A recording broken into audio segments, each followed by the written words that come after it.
If your iPhone keep randomly restarting, I'm going to show you a quick fix on how you can fix that. First off, you want to go to settings.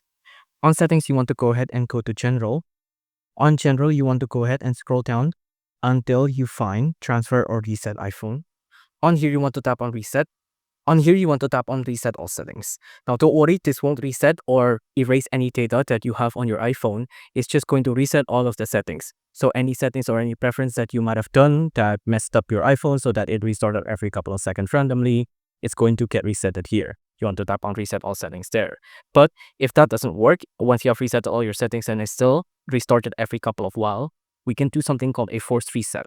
This will basically force reset your iPhone.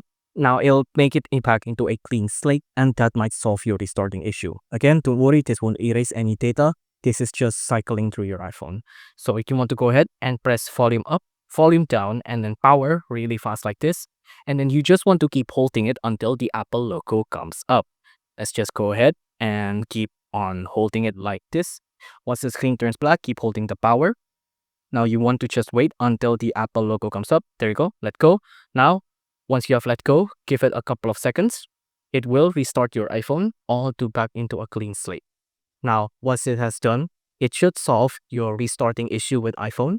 Now, if any of these software tricks doesn't help, it might be a hardware issue, maybe something with your battery. If that's the case and you have tried every software solution that's possible, you might want to consider taking it to a repair shop or an Apple center.